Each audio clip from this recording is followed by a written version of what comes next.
శ్రీ పొట్టి శ్రీరాములు నెల్లూరు జిల్లా ఆత్మకూరు పట్టణంలోని 20వ వార్డు పరిధిలో ఉన్న సోషల్ వెల్ఫేర్ ఎస్సీ హాస్టల్ను నేడు స్థానిక వార్డు కౌన్సిలర్ సురా భాస్కర్ రెడ్డి సందర్శించారు. ఇక్కడ విద్యార్థులకు అందుతున్న భోజన వసతి, ఇతర వసతుల గురించి విద్యార్థులు అడిగి తెలుసుకున్నారు. 5వ తరగతి నుండి 10వ తరగతి వరకు ప్రభుత్వ పాఠశాలల్లో చదివే మొత్తం 85 మంది విద్యార్థులు ఈ హాస్టల్లో ఉండి విద్యా బోధన చేస్తున్నారు. ఈ రోజు హాస్టల్ను స్థానిక వార్డు కౌన్సిలర్ సురా భాస్కర్ రెడ్డి పరిశీలించి విద్యార్థులకు అందుతున్న భోజన వసతి, ఇతర వసతుల గురించి విద్యార్థులతో అడిగి తెలుసుకుని విద్యార్థులకు స్వీట్లు పంచారు. అనంతరం వారితో కలిసి భోజనం చేశారు.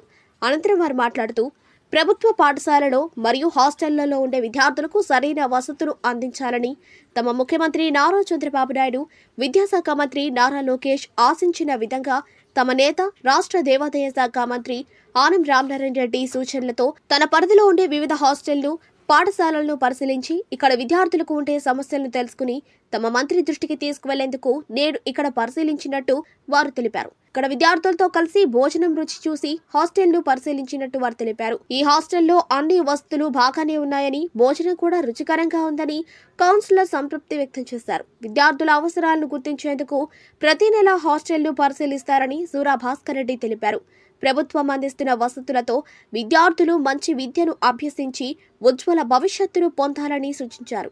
వీరితో పాటు ఈ కార్యక్రమంలో హాస్టల్ వెల్ఫేర్ ఆఫీసర్ స్పందన, టీడీపీ 20వ వార్డు అధ్యక్షులు గురునాథం, సీనయ్య, నాయిబ్ రసూల్ తదితరులు పాల్గొన్నారు. హాస్టల్ను పరిశీలించి తమ సమస్యలను తెలుసుకున్న స్థానిక కౌన్సిలర్ సూరా భాస్కర్ రెడ్డికి హాస్టల్ విద్యార్థులు మరియు హాస్టల్ వార్డెన్ స్పందన ధన్యవాదాలు తెలియజేశారు.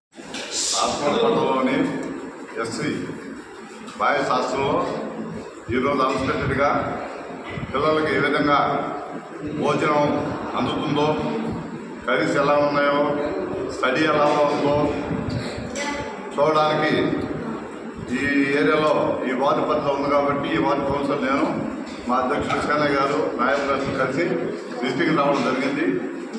పిల్లలు ఆ వార్డెన్ గారు అయితే పిల్లలు చదివించడంలో కూడా శ్రద్ధగా దగ్గర చదివిస్తూ ఉంది. అట్లాగే భోజన విషయంలో కూడా కూర కానీ రైస్ కానీ బాగానే ఉన్నాయి. పిల్లలు కూడా నేనేం చెప్తున్నానంటే మీ ఏమైనా సమస్యలు ఉంటే నా దృష్టికి తీసుకురండి. ఎందుకంటే మన ముఖ్యమంత్రి గారు నారా చంద్రబాబు నాయుడు గారి ప్రభుత్వంలో మన విద్యాశాఖ మంత్రి గారైన లోకేష్ బాబు ప్రత్యేక దృష్టి విద్యార్థుల మీద పెట్టున్నాడు. ప్రతి ఒక్కరు చదవాలా, వాళ్ళు వెదగాల, వాళ్ళకి కావాల్సిన వసతులు చూపించాల్సిన బాధ్యత వాటర్ల మీద, ఆఫీసర్ల మీద ఉంది. ఎక్కడ ఏ లోపం ఉన్నా ఆయన చర్యలు తీసుకుంటాడు. అందులో భాగంగా మీకు ఈరోజు ఇక్కడ హాస్టల్లో చదువుతున్నది వదిలేసేయండి. మీ తల్లిదండ్రులు సేద్యం చేసో, కష్టం చేసో, లేక బడ్లు కాసో, గుర్రెలు కాసో, రాత్రనక పగలనక పోవనకుండా ఎన్ననకుండా కష్టపడుతున్నారు. మీ అందరూ మీ పిల్లలు మా పిల్లలు చదవాలా, వాళ్ళ అభివృద్ధి కావాలా, వాళ్ళు సుఖంగా ఉండాలని మీ తల్లిదండ్రులతో ఆశించి ఈ హాస్టల్కి వసతి కోసం పంపించారు. కాబట్టి వాళ్ళ కష్టం ఫలితంగా మీరు చదవాల్సిన బాధ్యత మీలో ఉంది. మీరు చదివితే ఒకటి హాస్టల్లో చదివిన రవిచంద్ర గారు, అదే వసతి గృహంలో బీసీ వసతి గృహంలో చదివిన రవిచంద్ర కలెక్టర్ ఈ జిల్లాలో పనిచేసిపోయాడు. అదేవిధంగా ముత్యాలరావు గారు కలెక్టర్ గారు ఈ జిల్లాలో పనిచేశారు. వాళ్ళు కూడా వసతి గృహాల్లో చదివారు.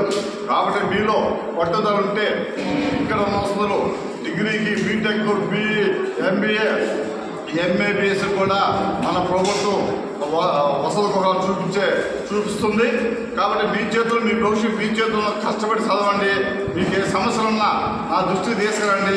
వైఆర్ఎస్తో మాట్లాడతా, మీ వార్డెన్ గారితో మాట్లాడతా, అవసరమైతే మా ఆనం రామనాయుడు గారితో కూడా మాట్లాడి మీ సమస్యలు, బిల్డింగ్ సమస్యలు కానీ, ఇంకో సమస్య కానీ, మీ భోజన సమస్య కానీ, చదువు విషయంలో కానీ ఏ సమస్య ఉన్నా నేను మీకు ప్రతి నెల వస్తుంటాను.